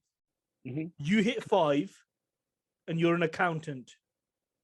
No. I read the wrong program. Yeah, but What program did you read, bro? Same thing applies. Same thing applies. You're an accountant, guys, and you can't read banker. numbers. No. I'm an investment bank. I'm an accountant. You're a You wanker. still work with numbers, bro. I feel like that's even worse. You're an bro. investment You're- wanker. How are you No, it could be reading your wanker. program wrong? Okay, realistically, let me tell you the truth why I hit that 5. I've been going on with some issues for the past few days. You know, Joey knows those issues really, really well, right? So that 275, I didn't even think I'm gonna get 1 rep, right? When I hit that first rep, I was like, let me push for the second, the third, the fourth, the fifth. I knew I could get 5. I said to myself, let me put. That's the only opportunity. And plus, as well, is the environment where I was. If I was in my own garage, I would not have done that. The environment spurred me to do that. But the reality, the truth is, don't do what I do. I do what I do because it fits me. Don't. Yeah. Right? Next week we're gonna do 275 for 10. So yeah. Oh yeah, I'll do it. I'll hit 275. The environment, bro. The environment. It is the environment. So what I'm saying is, it's because the set of them juniors, isn't it, from the week before? okay. Oh wait, no, that's Mo. Wait, that's Mo. That's Mo. Wait, that's Mo. That's bro. Mo. That's Mo. Watching All them right, juniors. we're moving away from Congo. We're back Exactly. in the UK. I think the programming. I think the red flag is me when I do it as a lifter. That's me to take on the responsibility. But I'm talking about as a coach. Your lifter tells you like, okay, I hit an easy double with like you Indy, probably you're a big puller. You'll be like, oh yeah, Keris, I hit easy double with 3, 4, 5, and then Keris will be like, oh, why don't you increase to 3, 6, 5 and do triple on the same session? Yeah. Do you know what I mean? Oh, it's like changing me, the program real time. Yeah, to me, that is a red flag straight away. That's a red flag for me too, man. know, I mean, the numbers are there for a reason for you to hit a certain, just to hit a certain goal, isn't it? If it's already planned, you can't just change the plan along the way and not think about the repercussions. Yeah, because you're going off To that, argue last though. block. Last block, I was doing a programmed 350, 355 for a double, something like that. And I was just like 357, something like that. I can't fucking remember. Pre-British this is. And I looked at my program, and I was training at MSC with Sepe and a few other lads. And Sepe was like, yo, bro, 357, like 800 pounds is just like a step, bro. It's a step. He's like, just do 800 pounds. And I was like, wait a second. So I messaged. I was like, Keris, can I do 800 pounds? She was like, what's on the program? I was like, 357. She was like, well then. I was like, near enough. Because like, as a coach, you've obviously like programmed how you want to work over the, like, she's like, yeah, what if you do like 362 next week? We're going for whatever we're going for, and you're fucking a little bit too fatigued. You're carrying a little bit too much fatigue across. What's the point in that? I was like, cool, yeah, you know what, you're right. 357 double. Next week I pulled 370 for a double, and it moved at an easier RP. At the same time as well, right? It depends where you are in terms of like the percentage to your max. Again, as we said, that you know what Kerry said, so he to 357 instead of 800 pounds. But when you think about it, that's your lifter, whether you're a big puller or not, 800 pounds is a lot of weight. It will take a lot out of you. But if it was something like 335, you called Kerry, say, oh, can I just hit 340? She'll probably say, do you know what? I don't want you to hit 340, but how do you feel? Do you know, because they know that's the number you can hit any day. But there is lifters, there's coaches that are, oh yeah, you're hitting like 220 kilos today, right? Okay, cool. Your max is 235 or 220. How did you move? You moved really well. Okay, can you move it to 227 and a half? Let's see how it feels. Do you know what I mean? To me, that's a red flag straight away, because that's not even far from that person's max. Changes after the fact, because like you've already developed a certain level of fatigue having done your top set. If you then do a topper set, do you know what I mean? Like the top set, like the top set after the top set, like that don't make any sense. You're breaking lifters. Yeah, go on, Mo. What are you gonna say to back this? Oh shit. I think one thing I wanted to say was just the benefit of RPE based training, because I guess like you guys have made a valid point in the sense of, hey, there should be a progression trend we're trying to aim for. So even though, yes, your week 3 deadlifts are amazing right now, I want you to, we've already planned for something, don't overstretch now with the aim of being, I don't know, clout chasing or whatever, and mess up progress late in the program. But sometimes the RPE based training, sometimes if you have like an RP7, the days you come into the gym where, for example, 100, just use a random number, 100 kg bench will feel sub RP7. It will feel like an RP6 or 5. And that RP based training gives you the flexibility to go, hey, actually 100 is too low for me today. Maybe I can push a bit further and go for 105, 110, right? And some weeks you might go to the gym and it might be 90 kilos, but at least you're following the trend of I'm hitting a weight that is supposed to be RP7. Now there is more responsibility on the athlete to recognize what a true RP7 is for them. But RP training just gives you that flexibility to go up and down in weight and not necessarily have a fixed weight week to week. I agree. Your athletes have to go on, Mindy. To counter the counter, fucking countering counters now. Hitmonchan, you get me? It's a meme. I will share it on the SABADO. Sorry, Mo. There's like days where I feel like shit, right? But because I've got a number, that number moves, even though it feels harder than I thought it should have. But if you're, I know there's coaches out there that don't believe in externals, but if your externals are off, right, and you're having a bad week, you're having 2 bad weeks, you might be having 3 bad weeks, but instead of trending up, then you're trending down or you're not working well. Because the problem with giving athletes flexibility is like we have a lot of, it's discipline, I call it, in my opinion. It's not motivation, it's discipline. You're disciplined enough to get your training done, because motivation like wades, do you know what I mean? Like it can go to shit. Yeah. But because you're disciplined to do things, if you're given a number, you're like, I'm going to go in, I'm going to do these numbers. And you can get past that shit a little bit and start to like increase again. But if all you rely on is motivation, you're not disciplined, and maybe you're not an athlete who can push through those moments. If you're only given RPE based training, a 3 week, especially like closer towards peaks or strength blocks, 3 weeks of your RPE 8s just not feeling quite right, so you're undershooting all the time, that's going to have a massive impact on later training. Definitely. But anyway. The thing what I was saying, the athlete to give RPE based training, is it no warrant for that athlete to understand what RPEs are?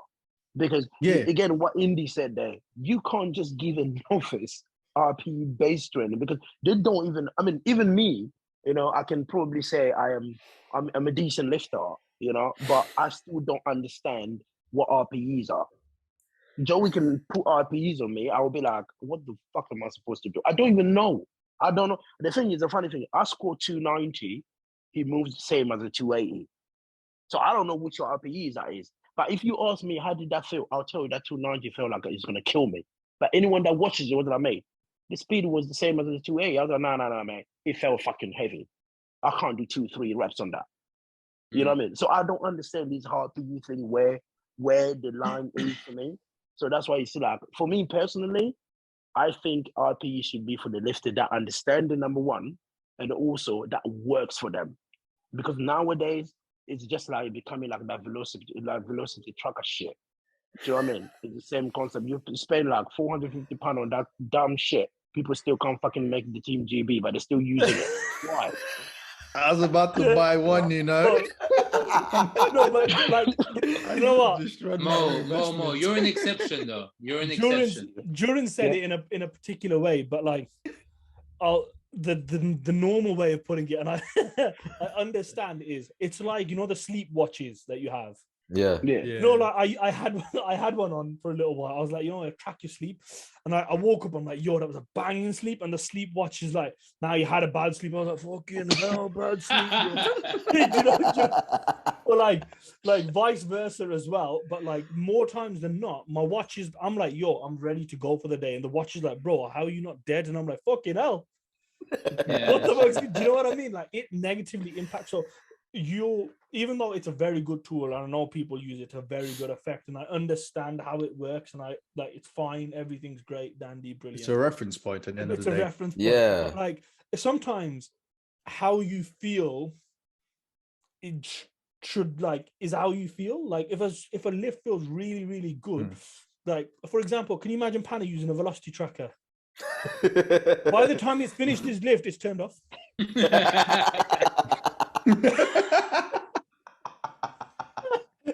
For some people, it's not going to work. For some people, it's great. But for some people, it's not going to work. It's actually not going to work at all. And understand, it brings me back to what I said. A lifter have to understand the tools that you're using. You know, you need to know how you use them. Not just because there's a trend, everyone are using it, let me use it. It's not going to benefit you. You're just going to waste that goes back. nothing. That goes back to what Espen said. Like when people program variations for just because it's popular, or just in general, like programming variations for the sake of having a variation. It's just. So, what variations do you hate? Well, Colin, let's get into it. What variations do you look at and you're like, huh? What? Pin squats. Pin squats. I've never understood them. I don't understand pin squats. It's very weird for me. It's just the fact that you don't even get pause squats anyway. So I do pause squats once in a while, but pin squats are a very weird one for me. Especially pause squats every time he goes to the toilet. Especially when you see people stop at the pin and then just RDL they'll squat back up. It's just like, I hate I don't understand their squats. Yeah. The other thing, my variation I hate is the double pause squat. And I'm glad I tried that shit once. I'm glad Joey doesn't do that anymore. But at once upon a time, that became kind of like a norm, right, on my program. But he did it on purpose, though. He did it with a purpose. He kept losing positioning on the way up. Bro, the purpose or not, it doesn't mean I have to like it. Oh, right, okay. You know what I mean? You know, I know why you program it in. You know, there's a rationale behind it, but I don't like it. Okay, that's fine. But what things don't you see the rationale behind? Yeah, that's what I mean. What like excess variation do you look at and be like, yo, this guy's the kid? I got one. If you say high bar, I'm driving to London. Come, bro, come. Let's go. Southall. Anyways, I want to say... Don't tell me, yo, you live on floor 10 just to feel tall. It's the only time in your life you're ever going to see someone from a top angle. Oh my days! I actually live above the 10th floor. But anyways, he just stands on his balcony going, "What, bro? What?" No, I was gonna say deficit sumo. That's terrible. Yeah, that's an injury. That's injury straight away. I would never you're not gonna build a faster off the floor sumo with doing deficit sumo. Sumo is just unless you're like a genetic outlier like Christian, you're always gonna be majority of the time slow off the floor. But once you break off that floor, that's it. But yeah, go on, Espen. No, I was gonna say similar. Also, depends on the lifter as well, man. Like me, because I've got such long arms. No, just choose one. Choose one that you think, no way a lifter should be doing this. Are you stumped? All right, cool. You know what? For me, front squats. Front squats? I've never really seen a huge carryover with front squats. As a powerlifter? For a powerlifter, I mean. Yeah, for a powerlifter. I've not seen many powerlifters do front squats, actually. To be fair. I've seen a few. Man. It's not the easiest movement to also do in the first place, so a lot of people just kind of skip there's ways to go around that, though. Like, you can get an SSB and just flip it backwards onto your neck. I think the argument for front squat is more like to focus more on the quads going into the anterior chain. Yeah. But you can do that with high bar. That's what I was gonna say. High bars are better. High bar pauses. I mean, how are we talking, boys? But not everyone can do high bar confidently. Like high bar can also just add more load or more damage to the lower back at the same time. I don't know. I think front squats doesn't feel as terrible. I've never done high bar and thought, yo, my lower back, bro. I prefer belt squats. Because high bar is like it's like you're like me with post squat. You know what I mean? Joey can program with post squat any day, anytime. I can do it 5 days. Imagine giving Jones post squat. It's the most useless thing you could ever do. It's like he already pauses his squats. Yeah, I knew that was coming. Yes, Mo. Come on then, Mo. Why are you doing this, bro? You're just saying this out of hating it. Because you can't do it yourself. Mo's just jealous. You know what it is? I've got to back Jordan's though. Because I understand. Because regardless of if he's in a competition or in the hole, he's like, fucking hell, is this rep 1 or rep 2? Yeah, I'm in comp. What rep am on? Oh shit, nice this one, yeah. But you're people who hate high bar, I'll say it, you're doing it wrong. I think if you're leaning for, if you're high bar, like, and you're like this, you're not doing, like, what are you doing, bro? Obviously, you're gonna put load on your back, like, keep your chest up, like, do you know what I mean? Anyway. I like the variation. Fuck you. I think. What other topics are there from this week, anyways, boys? We haven't heard. You were gonna talk about. Huh? Joey never told us what he hates. Oh yeah, go on, Joey. Yes, I did. No, he did. The deficit. What was it? Deficit sumo. Who hasn't? Someone hasn't. Other than me. No, everyone has. Durin said No, that one didn't count, innit? That one didn't count. That one didn't count. Jordan just went, oh, I don't like it, so not good. Like that don't. To me, like, he literally, he went. It worked for me, but I don't like that variation. But I don't like it, but it did work for me. But anyway, in terms of the variation that I think you guys would say otherwise. Again, I've never been a coach. I'm just a lifter, but I think SSB to me is like, it's just stupid. It's just stupid. It's a hard one to know how to do. The funny thing is that people believe there's a lot of carryover to the normal squat. Mate, where's the proof? You know what? Why don't you just SSB all your program and then on the come there, go and squat big? Because the carryover will be good. Do you know what I mean? I find it works, bro. That's not how it works. I just find it stupid because if you program me to do that, Joey, you want me to do what, 270 on that, and then you think I'm gonna score 320? Fuck you, Bob. It's not gonna happen. No. Okay, so you know? that's I'm not disputing that's what you don't like, but like we're having the conversation, it's a way, you know, like when I first started learning how to do, I still don't do low bar. In my head, I still do mid bar. When people do full, your camera's gone all like smoky and shit. Yeah, too much like. Yeah, no one wants to see my face anyway. Too much beard oil. Something like that. Coconut oil, you get me. But like, you know, when if you can't get into the position or like high bar squats or something, it's causing you shoulder pain. It's just a nice way of doing something, like doing a squat pattern, like as long as you're doing it right, like as long as you're not good morning the thing. You know what I mean? Like if I've seen like, you know, like Tom Martin or someone do it, they lift the handles up, keep their elbows away, and they squat into it, and it hurts. It genuinely kills your legs, and it forces you to brace in a way that you've never braced before on like your. I was gonna say the only two benefits of SSB I can think of is, number one, if you don't brace properly, it punishes you terribly.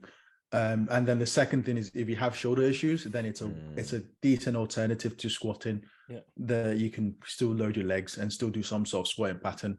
But apart from that, it's probably just a distraction, to be fair. Because like you don't get many gyms with like Duffalo bars that allow your like shoulder a bit more like leeway. But a lot of gyms will just have an SSB because it's a nice like shiny piece of kit to have. But do you guys say even if you have all these issues, like the two issues that Mo you spoke about, bracing and if you have a shoulder issue, so do you guys say, is it better to load the weight on that bar or to go a bit more conservative with it? It depends on how, for me, it depends on how you're doing it. If you can load the bar, maintain your position, not have it fold you over, do you know what I mean? Like this sort of, like anything, I think, like there's no point loading the high bar if it's folding you over. There's no point loading the SSB if it's like folding you over, if you're not doing it right. Or if you like pause SSB and you're just resting on your forearms at the bottom, that's pointless. Yeah. It's a tool. Do you know what I mean? It's a tool to develop a movement, not like stray away from it. But the other topic, Espen, that we were gonna cover, I don't know if you lot are done with this. I was gonna say yeah. we you mentioned the drugs. We haven't Drugs. started. Whoa, That was mention the drugs. Yeah. Well, we did say in the last episode that we were gonna discuss What drugs in this episode. What drugs? So I don't know if you guys saw. I know you're from Yeah. Ecuador, but come on, bro, tell us Nah, some more information. about my drugs. I'll tell you that in the group chat. But all of us obviously know about the post that was made 2 weeks ago on someone's Who made Instagram it? page. Huh? Who made it? Who made the post? Are we giving credit here, or I thought it was just keep it on the low? He just wants to get you in trouble, bro. Look at Julian's face.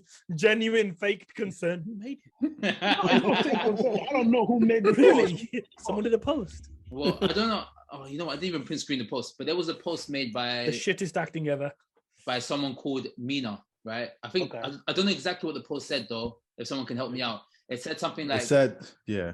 "Oh, go on, if you want to say it." I think my phone just died because I had a picture of it saved. It was like Sure. someone's failed a drug test. Yeah, them ones, yeah. You see that? Oh, right. Okay. Wait, so, So basically, I she- didn't. so are you basically allowed she to just said- Someone Were at the you allowed British. to post that though? Were you allowed to? Are you allowed to if it's We- not been officially released? We don't know anything. All I know don't is mean to that get she anyone in posted it. trouble, but like posting that before it's like an official statement, like because I've not heard anything after the fact. Do you know what I mean? Like there's been nothing. It's been silence. So I don't basically, think all she said was just someone failed a drug test. she just made a post saying that someone at the Okay, British, okay. Someone of the British. It was I someone of thought- the British. someone at the Okay, I British thought- failed the drug okay. test, basically. And the I thought only maybe people she who put- like I the don't only know people who people- were tested at the British are really people who have been nominated. So if someone at the British failed a drug test, so that's me, which I didn't fail because I checked my result. That is Pape, right? The Pape need to sign in because we Are never you know. gonna list everyone's name on the podcast and just go down the list? Yeah, I let's don't do care. it. That's people that Well, got tested. So you've it was kicked her. me, Pape, the one that saw, right? Me, Pape, the lady at the 120. No, was sorry, Kieran was tested. 84. Kieran's got clear test. because he posted his clear. Yeah. The girl at the 84 plus, is it Aquin? Maxwell, no, Maxwell was tested as Queen. well. Yeah. Yeah, We Aquin. can't just squip the men's and go Yeah. straight to the females. Let's Okay, do okay, all let's- the men's. All the Okay, men's. the man. Me, right? Kieran, Pape, Maxwell. That's it, isn't it? That's what I know. Kieran. I I mean, did say Kieran. yeah, Was Kieran there- posted clear. You posted clear, so that's 2 off the list. was Aaron and Tony Cliff I tested? think Tony. I don't think Tony was tested at like British, but honestly, it's fucking pointless. He must be running out of urine. Someone at UCAD or WADA has a fucking cellar just full of his urine. No, Just what about literally Aaron? just Stop. Basically, Aaron for Thompson. full transparency here, Aaron won the 120 plus, so Tony won the 120. And what about Dylan? Was he tested? I'm talking yeah, he about was. just people that won. Yeah, he was. So basically, It's Dylan. Jack. So Was Christian, Christian I don't tested? think so. I don't And think women, Ishak was. So these are the men. So Wait, the women, was Ishak tested? No, Mo No. wasn't tested. Mo didn't. Oh, Ishtiak, no. no. No, No. it's 2 different names, bro. You can't. No. Sorry, my headphones. Fucking No. hell. It did. It did an Espen, innit? Yeah, I get you. I didn't with the know. women, I think the only reason I know Aquin was tested because I was there, even when the inspectors grabbed her after she had tried. I think she tried. Was it 250 deadlift or 252, something like that? Who's that? The girl in 120. Sorry, 84 plus. 84 plus, yeah. Yeah, she was tested. In the 84, I think they didn't test anybody. Kemi was not tested, and Ziana was not tested. Yeah. I need to see You who's know. on the nomination. The 76, I don't think Sophia was tested. No. You know, and 57, Bobby and Adejoke, they were not tested. No. But Joy and Melissa Hexter did. Joy and Melissa Exeter did. So Did, basically, did anyone in these are 69s get tested? I can't remember. you mean Annie Annie. Tasman and Annie? Tasman, yeah. I don't know, but basically, if we say they were, these are the people that could have been tested. Mhm. So if they're talking about one person go done, so that means out of all the names that we say there, one person is in trouble. Yeah, that's So I guess not to play who's pop.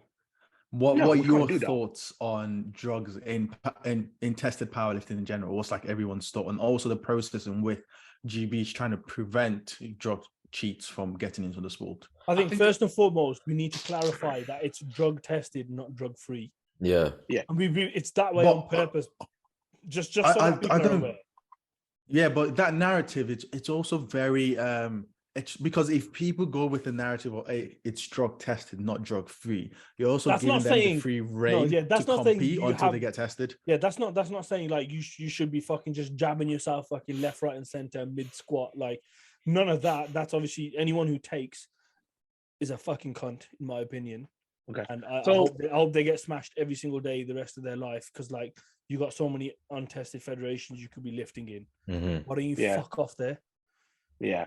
I think on this one more, the way I will articulate my answer this here, I'll probably go on the British powerlifting as a federation, the way they're doing the drug test and all of that.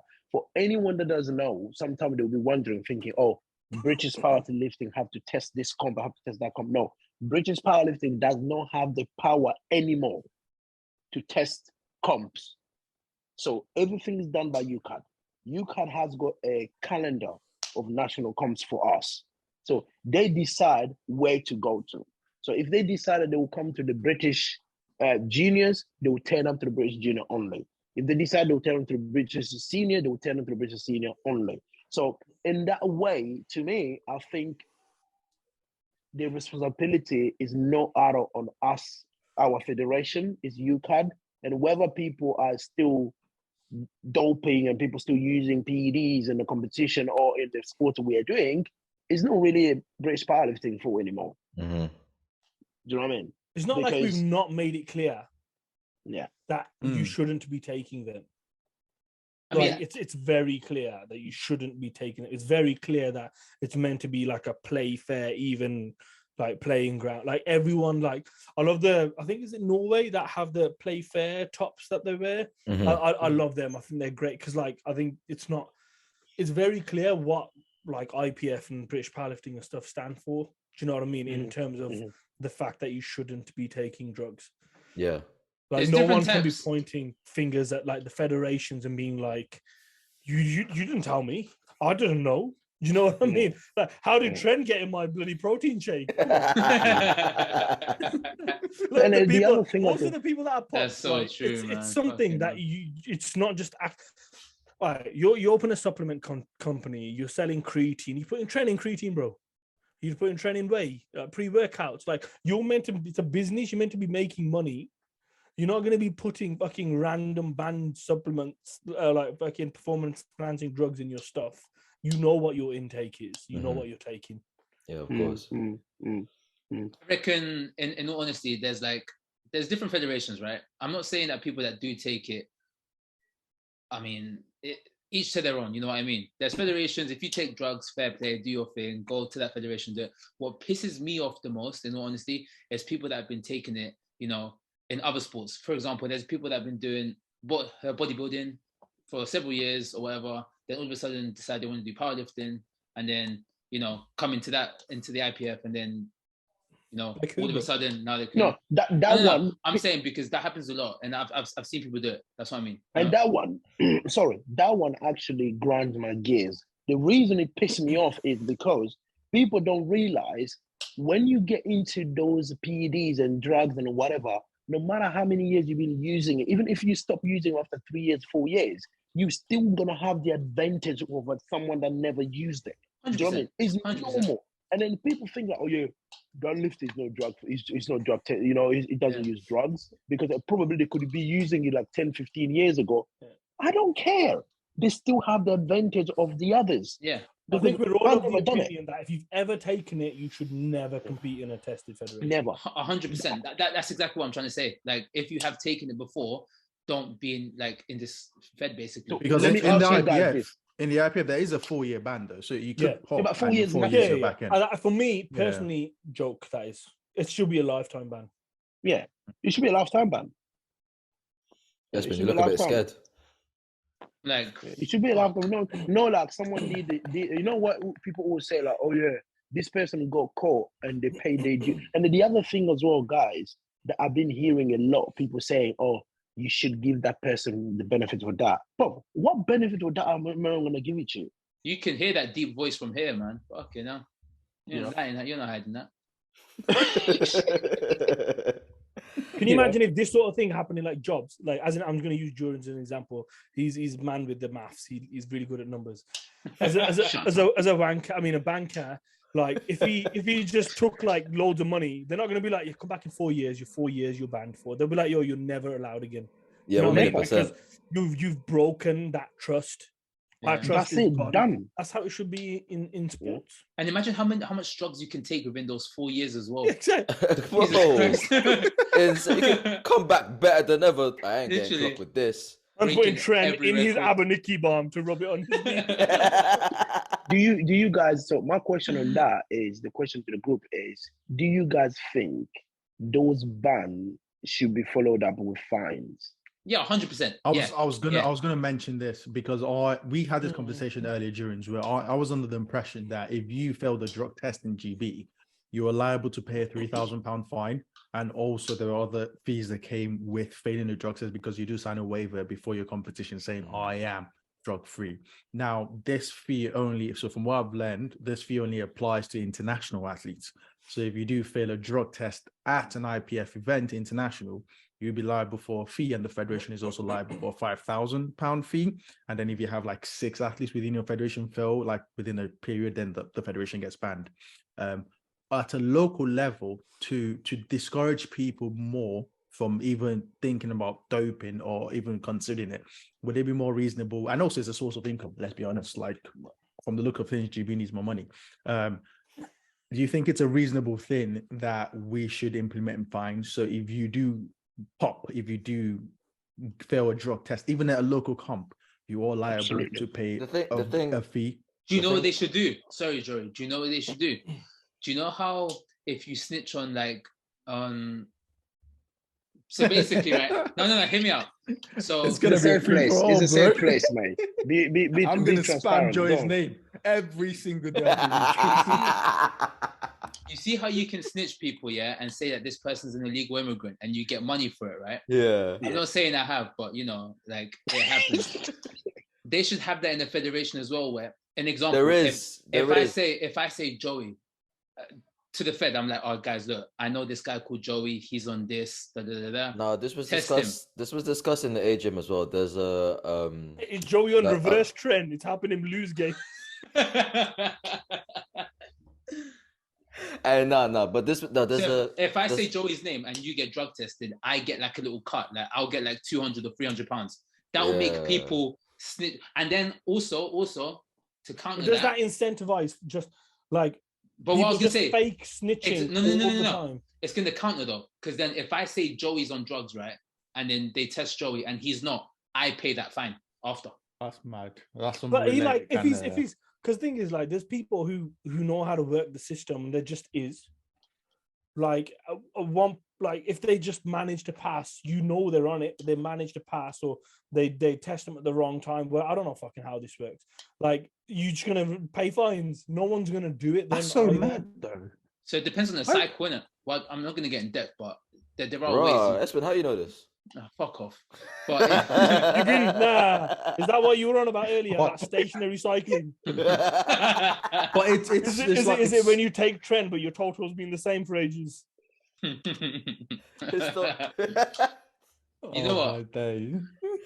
I was trying to be informative, but fuck you. Though. I was gonna say be informative because. Yeah, bro. Find them off their ass. Cycling? Find the fucking shit out of them. Like, I don't give a fuck. I think they should find them. The fine should be hit hard to the point where before you pay a fine. The fine should be 5 bags. PG. Okay, this is. I know what you're like. You're gonna be like, take them to the public and cut their dick off or something like. You were saying someone should get shot for the most random thing earlier. I'm just saying because that actually the one that said someone should get shot because that pissed me off because you're talking about juniors and sub juniors. You shouldn't be playing with these people. They're too young. They're vulnerable. So what I'm saying, like, well, the drug, if you get caught or whatever if it is in the divisional side, people should get fined. Yeah. The fine How should much be is the real. fine? You know, Like 5 bags. 5K. I think Okay. 2K. 2K Transfer is the reasonable. 5K No. to Mo for the The first fine- person. Did you not see where this is going, Mo? I think the fine That should covers be. half of the trophies of the year, you know. So Bro, But it that's, does, that's though. true. yeah. With all Big these thing it does. fines, we'll be able to release a new website. Oh, shit. No, With all don't these say that. fines, We we'll already, be able to, don't and say we'll be that. able to We drug test already one pay- person. We already pay £8,000 on the website that we have. So Have we? yeah, don't say Oh, that. say. So I think the fine should be related to what the substance is. What? No. what? Okay, You popped, you yeah. popped, bro. No, because like, as Yeah. an example, if you get popped for something fucking dumb, like I don't know, Well, coke, if you get popped ketamine, like for something coke. that's not performance Okay, enhancing, yeah, I but get it's what you mean, banned. like a party drug kind of thing. Oh, Okay, an yeah. inhaler. Or like, like what if, Yeah. as an example, like some inhalers people need are like steroid inhalers. They need them for like chest infections. They need whatever. If you didn't know, but it's in comp testing, you've been popped. You're gonna get banned. You're not gonna be like 5K, please. You wanted to breathe. Give me 5K. You know what I mean? You could do the way the police do it though, in terms of like there are multiple grades of drugs, and then depending on the severity, you could. Yeah. So I think that's where I think the fine should be literally enforced. So cocaine should and be weed enforced should be across- good then, yeah? Yes.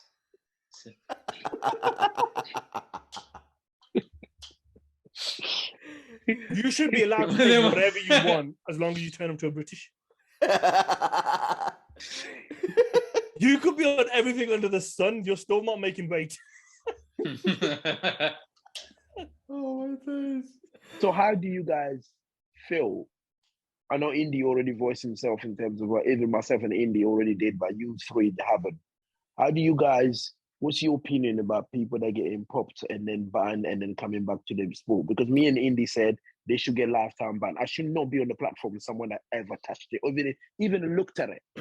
I think people that come back, I think that honestly, this is all I got to say about this. I think in terms of us, we can say whatever we want to say, but if that lifter decides to come back themselves, it's an embarrassing thing though. Why would you want to come back? It takes a lot of balls to come back. Some people don't care. Some people, it'd be like being embarrassed is nothing next to taking a picture with someone like. There are two separate classes like though we're talking about here.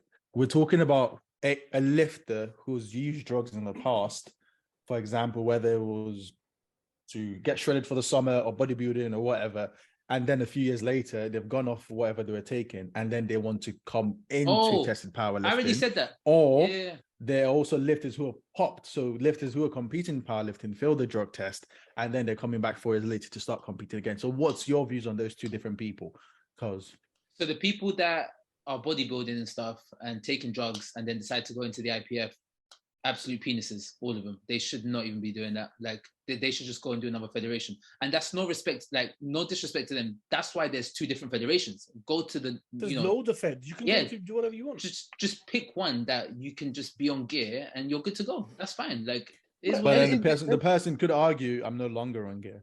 It's bullshit. Playing devil's advocate. If you of course, if you've taken gear, because, a lot of it, because it seems like you've been beaten about something. You already have that advantage. What I'm saying is, what did you say? What did you say? I didn't say anything. You missed it. Say it, Jury. Say it, bro. Repeat it with your chest. I missed what you said. All I said, Mo is playing devil advocate. Is making me feel like it's been beaten by someone else. Making you feel. Yeah, but that's how I'm feeling that from him. But all I'm saying is the reality of things. Again, what I would say, if you've been popped. Oh shit! I just realized what you said. Yeah, you just realized. That's what I'm saying. I don't know what's you or your squat. Bob, if you blink, you miss it. Bob, Mo was beaten on Sheffield. Do you think everyone at Sheffield was free? You know, no one had something in it. Don't tell me. Everyone got tested at Sheffield, though. I don't care. Indy said here earlier, people can know how to walk around these shit. I don't care whether you're tested or not. Have you ever seen that program called Icarus?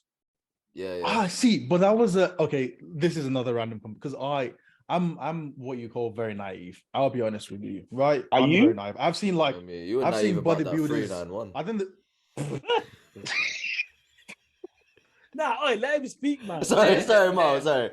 I took a shot. Let the man have his time in the light, right? I've seen like bodybuilders, and I've seen like people, quote unquote, fitness influencers who people know a lot of stuff, but then I look at them and I think, oh, you look fairly average. So when I hear, for me, when I hear somebody's doing really well in a sport, if someone's benching 200, 250 or 260, I just think, oh, that's fairly normal. That's fairly possible. And I struggle to understand how people would want to come and cheat in a sport that doesn't pay much and is also drug tested. This is the point, right? And I was going to raise this point, and it's no shade on anyone. Do you think having an event like Sheffield will bring more drug cheats across? Thinking, I think make some fee. I think no, because to get to Sheffield is a very filtered process. I get that, but you just said like there's no money, but there is money. 40 bags of money a year. I'm thinking that's on par with like some big more than some big untested events. Okay, let me go. What Indy said there, right?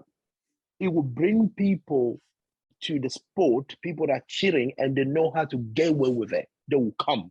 Mo, to your point, saying to get to Sheffield, the route is really tough in terms of all of us, the route we follow to get to Sheffield.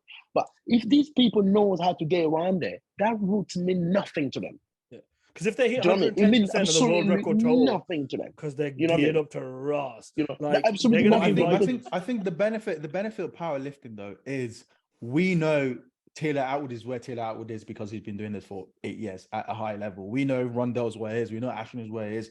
We know where Indy is. We know where Durance is. There's a history. We've also had some really strong people popped. But do we know where Joey and Espen are? You see how they don't Joey, names in it again? I feel like you don't necessarily even need to worry about Joey, bro. I feel like, to be honest with you, I don't even know if the trend will help him. I know. I wouldn't worry about that either. When I'm just gonna try and look for you in the stands at Sheffield next year, bro. No, but in conclusion though, like there's honestly no shade to anyone that does take it. For those that are listening that do take it or compete and then in a non-drug tested fed, there's literally no shade. It's just basically saying that those that have been taking it for a while, those that have been taking it for a while and do decide to come into a tested fed is an absolute dickhead, man. Because you're just basically there is what you call like ABS is there. They're running very good meats. There's so many. If you're using gears, go there and do it. Before Sheffield came around, I used to look at ABS and I was like, yo, this is a spectacle. What is this competition? It looks amazing. Yeah. It's amazing. People said IPM comps look like a snooker competition and I can't get it out of my head. The worst part is when you deny it as well and you say, oh, no, I've been clean this whole time. It's like that Matt Hearn effect. Was it? I was invited to the ABS. The only reason I turned it down is because number one, I had World coming up I was prepping for. And number two as well, Joey can vouch for this. Every time I know there's these sports people use these things, I'm worried to even get close to those persons and talk to me. Oh yeah, I feel like it's like a fluke.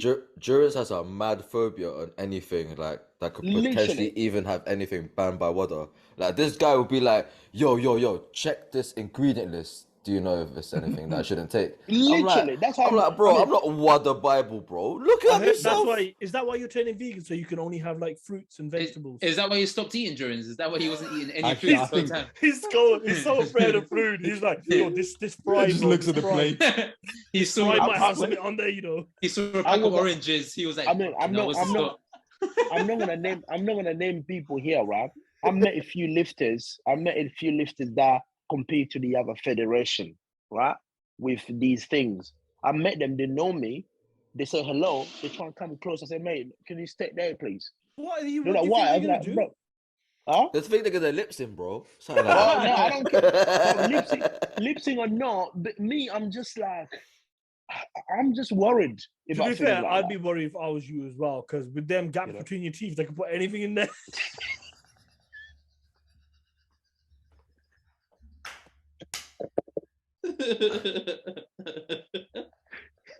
Oh, you know what? I think this will be my last weekly.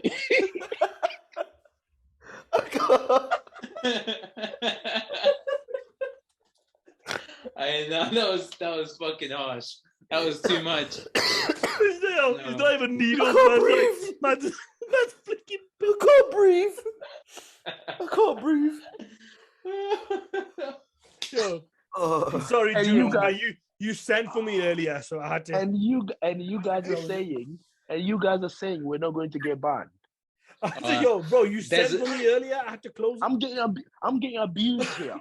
There's enough on this podcast to make it our final week. You're good, no, but like, I don't agree with that because, like, as long as you're not helping, lifting, doing whatever at these comps, like, enjoy it, speak to people, like, whatever, it's fine. No, it's just a phobia of me. It's something like, again, that's the personal thing. I should embrace that people can use whatever they use. Don't hug them too tight, bro. Yeah, Might get don't pricked hug by a needle. You know what I mean? And the funny thing is, especially like, I mean, when you get disrespected by some people that you know they use drugs, it hurt and pisses people off. Because you know your performance, if you move those aspirin that you're taking, those fucking paracetamol, you're probably not going to perform. You know? But the reality is what I said. My point of what I'm trying to make is, if you want to use drugs, there's avenues for you to do that. There's places for you to go and do that, right? But just don't use drugs where people are trying to work hard and do something respectful. Just play fair. Like they say, just fucking play fair. Don't be a knob. Go somewhere where you're even playing field with everybody else. Yeah. And plus, I heard if you use too many drugs or whatever it is, your dick will shrink. How'd you know this? And you age quick as well. You just look very old. Don't you follow go and follow bodybuilders? They'll tell you that. I'm alright. Like I see don't it a lot. I don't really go around asking people how big their dick is, to be honest. All I said, listen, go and follow bodybuilders. Listen to them when they talk about it. Oh, okay. Oh, you just came across wrong. Okay. On that note, though, we have spoken about all the topics we needed to speak to today. So I think we should just call it there, guys. I think that's enough for everyone. Fucking, we've covered a bit too much there. I'm just gonna have to pray that we make it to week 4 at this point. So, whoever, if you're still listening, just appreciate you guys. Hope you enjoyed this. Hope it wasn't too racial for you guys. Hope Juren's didn't offend anyone. And if they did, just contact your local HR or your police. And just, report by the way, all we say Juren's here, everything that we talk about here, it shouldn't be offending anyone, right? These are the things that people want to hear, and these are the reality of things that exist. I'm not gonna lie though, if this offends drug cheats, that people I don't drugs, care. I don't care about it offending drug cheats and like man, it shouldn't do. People can be it should, a lot of people can be, but people Indy talking about me having a gappy teeth. Every black man there watching, we thinking, why is this Indian talking about a black man like that? He might get pissed off because of that. Do you know what I mean? I'm trying to say that. What do you mean? It's that's not about everyone. Mo's got like a perfect set of teeth. What do you mean? He does though. Look. Yeah, low key, bro. I never clocked it before. Mo, speak. So you're on a big camera. Mo, I'm good. The only time he did. What do you mean? Look at him smiling more than ever. Yo, there's a reason why you're the face of SBD. Last 2 videos have been which F. Nah, that's just because of the new. Look at them teeth, bro. That's where that 5 bags went. That's where all that SBD money went, man. Hey Mo, how come you didn't smile during your third deadlift though? Oh my days. But Espin, I hate you because you always groom me telling me that I always talk shit about SPD and I'm still contracted. This man never admit that he is contracted by SPD. This man never admit that he's the SPD face in the UK. This man never admit that he's the man that SPD is supposed to look forward to. Yeah, Mo's Mr. SPD. He's Mr. SPD. Mr. SPD, you know. There's he's one man. It's an upgrade. You could be Mrs. SPD. At least you're Mr. SPD. But Mo is the one that actually choosing the colors that SPD is supposed to release next. Mo, what are they releasing next? Give us the inside scoop. Give it the inside, Mo. It's going to be red to go with his deadlifts. The next release. just Man 3 goes circles, next 3 reds. Next color scheme's 3 reds, bro. I'm good, Don't man. have that.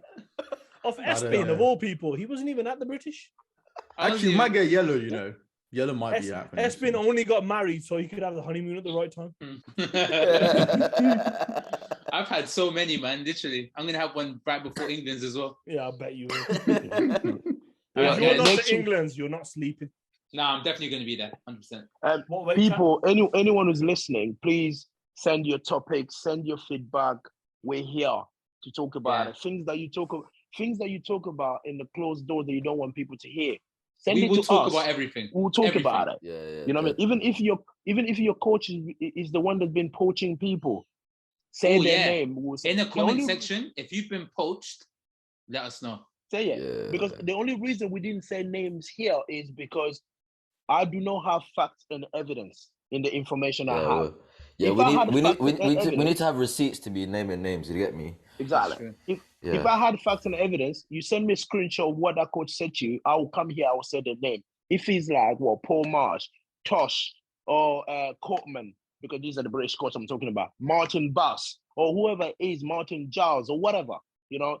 If you think those names or anyone dropping your DMs, come here, or even if it's Joey, because Joey, have you been poaching anyone? Bro, I don't even advertise. Nah, Joey can't even poach eggs. What do you mean? All right, I'm done. I'm done. Oh, and one last thing. If you're still listening, again, you know, please share whatever we've been doing, like, subscribe, everything else, bro, because we truly appreciate it. Ain't that right, lads? Yeah, all day. They need to help us to carry on, isn't it? Yeah, that's true. A little bit of support. And if you feel like you can't expose people or someone's being in your DMs, you'll message me. I'll post it. I don't give a fuck. Yeah, he will. Actually. If you got the screenshot of them in your DMs being weird, and you're like, "Yo, I'll zero out your name. I'll post the thing." I don't give a fuck.